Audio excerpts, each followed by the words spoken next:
But you're fine. I did not hurt you. I did not punch you. I was hitting you. Welcome to Watch Mojo, and today we're looking at the pivotal pieces of evidence that turn the tide in high-profile celebrity trials, sealing their fate one way or another. If it doesn't fit, you must acquit. Store security camera footage. People versus Winona Ryder. Years before she stepped into the world of Stranger Things, Winona Ryder found herself tangled in a real-world legal drama. In 2001, the Beetlejuice actress faced charges of shoplifting over $5,500 worth of merchandise from Saks Fifth Avenue in Beverly Hills. He said the actress walked past 3 cash registers with a pile of clothes and handbags before leaving the store. Despite her defense team's arguments about a misunderstanding, the video evidence was compelling. You see, the prosecution presented clear security footage showing Ryder not only concealing items but removing their tags. She was convicted of felony grand theft and shoplifting, receiving probation and community service. The scandal temporarily impacted her career, leading to a hiatus from major roles. Why are you doing this? Leave me alone, all of you! Fake rowing photos, Varsity Blues case. 2 actresses facing real-life drama in a cheating scandal made for Hollywood. The 2019 admission scandal, dubbed Operation Varsity Blues, exposed numerous affluent parents, including Full House actress Lori Loughlin, who paid to secure their children's admission into elite universities. Loughlin and her fashion designer husband are accused of paying $500,000 to guarantee admission for their 2 daughters into USC. As it was revealed, Loughlin and her husband submitted staged photos of their daughters on rowing machines to falsely present them as crew team recruits. These fabricated images became damning evidence, nearly impossible to explain away, except for what they clearly were. Both parents pleaded guilty to conspiracy charges, resulting in prison sentences and hefty fines. And with that, the incident sparked nationwide discussions around privilege and fairness. Well, you gotta give the guy your valet ticket. Oh, no, I'm good. I got this. A handicap sticker? It's fantastic. I can park anywhere. Phone records, U.S. versus Martha Stewart. Martha Stewart is a retail business queen, author, television host, and, well, a convicted felon. The sign at the local diner says it all. Welcome, Martha. Welcome to Alderson, West Virginia, the prison town that will be Martha Stewart's home for the next 5 months. But in 2001, Stewart sold her shares in ImClone Systems based on non-public information just before the stock's value plummeted. Critical evidence were phone records that showed Stewart got a message from her broker right before the dump. This communication, said to be about the sale, and its timing contradicted her public statements and strongly suggested insider trading. Stewart was ultimately convicted of obstruction of justice and making false statements, serving 5 months in prison. I made, every now and then I would make jokes about... I heard. Yeah.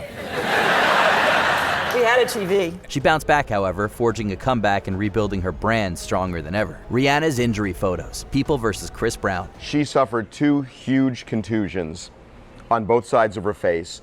She had a bloody lip, she had a bloody nose. In February of 2009, shocking photos of a bruised and battered Rihanna surfaced online, showing injuries inflicted by then-boyfriend Chris Brown. The jarring images taken by a police officer were leaked to the media and became central to the public's understanding of the assault, which was said to have occurred during an argument over another woman. I am strong.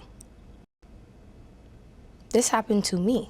Brown would plead guilty to felony assault and receive probation along with community service. Naturally, the incident severely damaged his public image at the time. As for the leaked photos, they remain a stark reminder of the horrors that come with domestic violence. I can see what damage it does, mentally, more than physical. Incriminating text messages. Alex Jones defamation trial. Far-right media host Alex Jones spent years spreading false claims that the tragic Sandy Hook shooting was a hoax, accusing victims and their grieving families of being crisis actors. In response, several families filed defamation lawsuits and won. Robert Parker weeps in a Connecticut courtroom after a jury ordered conspiracy theorist Alex Jones to pay him $120 million in damages for repeatedly claiming that the 2012 Sandy Hook Elementary School shooting was a hoax.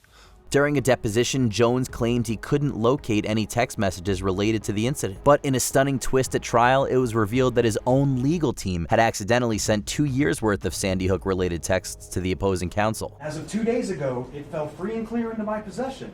And that is how I know you lied to me when you said you didn't have text messages about Sandy Hook. Did you know that? The blunder blindsided Jones and ultimately sealed his fate in court. After a resounding rebuke, the InfoWars host was ordered to pay an additional $45.2 million in punitive damages to the parents of a Sandy Hook shooting victim. Audio recordings. Depp versus Heard. The defamation trial between Hollywood actors and former spouses Johnny Depp and Amber Heard dominated headlines in the spring and summer of 2022. Heard alleged she was a victim of domestic abuse during their marriage, while Depp countered by claiming he was the one who had endured violence at her hands. So much of the case was put to the jury as being whether or not Johnny Depp would be the sort of person, or is the sort of person, that would ever lay a finger against another woman. Throughout the trial, audio recordings of the pair's private conversations were introduced as evidence. One particularly striking clip featured Heard admitting to hitting Depp, directly undermining her portrayal of herself as solely a victim. But you're fine. I did not hurt you. I did not punch you. I was hitting you. This incriminating recording proved pivotal, likely swaying the jury's decision to find Heard liable for defaming Depp with actual malice. Falsified documents. United States versus Elizabeth Holmes. Through her startup Theranos, Elizabeth Holmes publicly vowed to revolutionize blood testing, claiming her technology could detect a wide range of illnesses using just a few drops of blood. The goal is to empower the individual.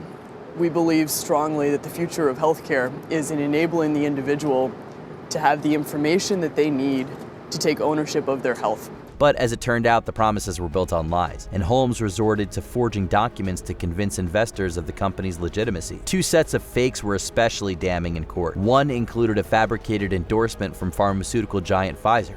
Remember those logos that Elizabeth Holmes admitted she put on pharmaceutical company lab reports and then sent to prospective business partners like Walgreens? It was Pfizer and Schering-Plough. Well, it turns out she did more than just change the add the logos. The other featured wildly inflated revenue projections, claiming millions of dollars in contracts with drug companies that simply didn't exist. For the jury, the forged document spoke volumes, leading to Holmes' eventual conviction. Today, she entered the minimum security federal women's prison camp located in Bryan, Texas. Damning text messages and payment. People versus Jussie Smollett. In 2019, Empire actor Jussie Smollett made headlines for all the wrong reasons when he was found guilty of essentially orchestrating a fake hate crime against himself. In a statement, Chicago police say they have not identified any suspects and are looking for surveillance video of the assault. Key evidence included text messages sent between Smollett and the Osundaro brothers, detailing the planning of the staged attack. A point of focus in the courtroom today, a text message sent by Smollett to one of the two men originally questioned by police. These messages, along with surveillance footage and a payment to the brothers, undermined all of Smollett's claims. He was convicted on multiple counts of disorderly conduct for filing false police reports. However, the Illinois Supreme Court later ruled that the actor had been unjustly prosecuted after he had already reached a deal to resolve the case without jail time, leading the conviction to be overturned. Video evidence. R. Kelly federal trial. I did you wrong,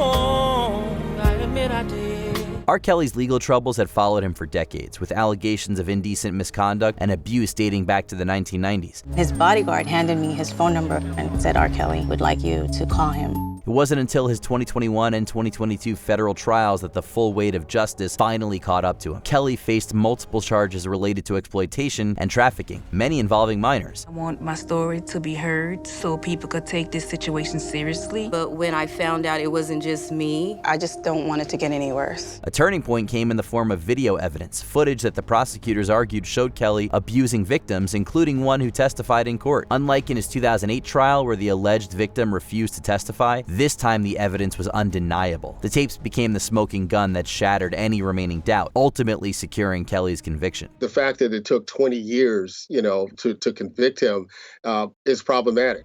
Before we continue, be sure to subscribe to our channel and ring the bell to get notified about our latest videos. You have the option to be notified for occasional videos or all of them. If you're on your phone, make sure you go into your settings and switch on notifications. The Bloodied Gloves, People vs. O.J. Simpson. In 1995, O.J. Simpson was on trial for the murder of his ex-wife Nicole Brown Simpson and her friend Ronald Goldman. Among the key pieces of evidence was a pair of bloodied gloves found at the crime scene, believed to have been worn by Simpson during the killing. Your Honor, at this time, the people would ask that Mr.